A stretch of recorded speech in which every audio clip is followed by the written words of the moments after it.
What if I told you that isolation really isn't the answer? What if I told you that isolation is somewhat a plan of the enemy to put you deeper into despair? Welcome to the Black Man Black Health Podcast. I'm your host, Drew Cost, and we're going to talk about isolation, how the culture sees it, how I believe we should see it, and how God sees it. So I was doing my morning stuff, getting ready for the day, and I had came across this video by Jordan Peterson. I'm actually learning to love Jordan Peterson. At first, his content was it just seemed different, which is okay. It seemed different, but I've learned to love how he explains things, and I love how he talks. So he said this quote, and it struck me to make this episode. He says, "When life hits hard, one of the most dangerous traps you can fall into is isolation. Pain has a way of making people withdraw. It convinces them that no one will understand, that no one cares, and that their struggles are theirs alone to bear. Isolation is not protection, it's a slow descent into despair. At first, you think it's well, but you think it's well because you avoid explaining yourself, judgment, and you convince yourself that you are protecting your dignity." My God. Okay, so let's look at how the culture usually sees it or what we usually hear. We always hear, I gotta isolate to go and build myself up or something like that. And we usually hear this in church too. And now usually in the Christian faith that, when separation means growth or isolation means growth. That I think we see stuff and we make it like law. I don't believe that's true. I believe human beings are wired for connection and for community. That's actually how people grow the best. So, not knocking anybody who wants to live off grid or anything like that. That's not what I'm doing. I'm just showing something that I realized. For me, I had a real bad habit, and sometimes it comes back. So I'm still working on it. Where when something happens, I want to isolate. I don't want to be around anybody. I want to go and solve it myself. And that's not good. It's not good because you don't realize how you're not going to arrive at certain answers. And you don't also realize that sometimes you can be digging yourself into despair and always feeling that you got to be coming out of a hole or coming out of a rock. That alone is like, I think, a trauma response to think that's how life is supposed to be. Yes, you're going to get challenged. Yes, you're going to go through things.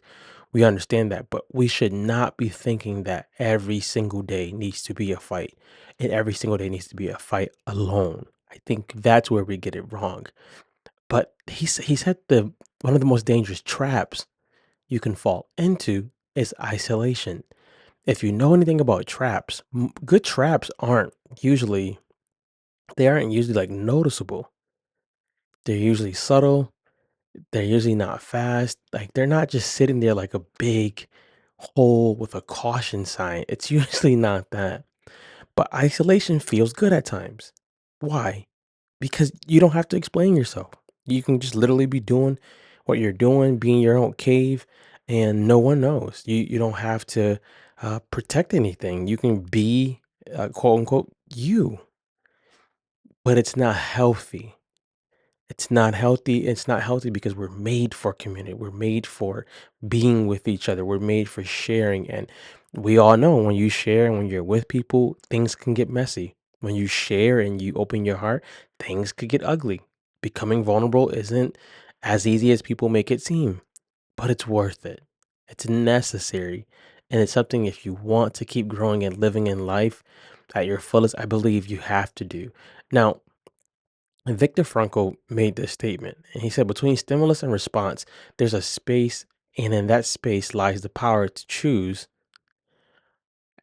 So let me say it again so it makes sense. Between stimulus and response, there's a space, and in that space lies the power for you to choose. The moment you stop resisting reality and begin responding to it, it's where transformation happens.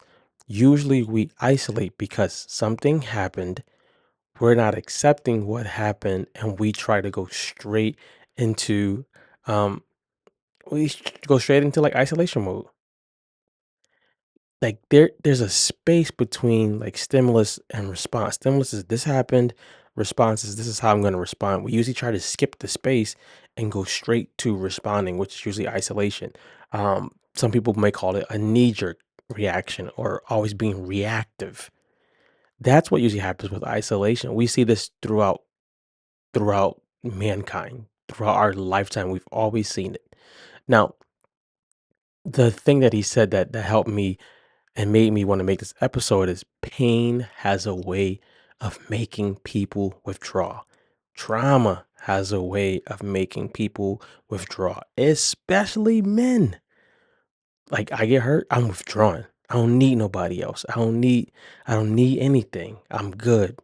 Right? It's an old movie. You can date me for this one. Get Rich or Die Trying. When 50 Cent he got shot, and he's staying like kind of off the grid with his girlfriend and some of his friends, and he's off grid, and he has a teether in his mouth because he got shot in his mouth, and they're saying something to him, and he was like, I don't need nobody else. I don't need nobody. He's not really saying I don't need anybody. He's really saying that this pain right now is something that I'm not confronting. It's not something that I'm accepting as a reality. Yes, you cannot change what happened to you, but you can take a responsibility of what's going to happen next.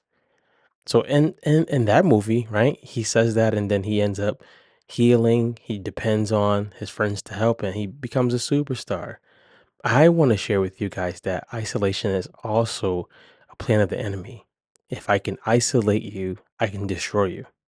If I can isolate somebody when they're dealing with pain, you don't realize that you're not going to probably think to really fight. You're going to be thinking about like almost why did this happen to me instead of accepting it.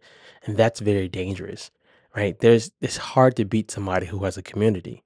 It's hard to beat somebody who's active in the community emotionally, not just being there doing the work, but there emotionally as well. And I believe strongly that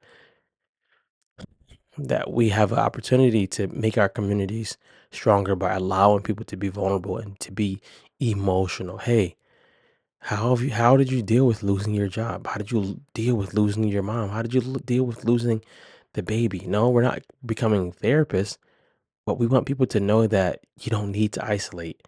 Isolation is dangerous.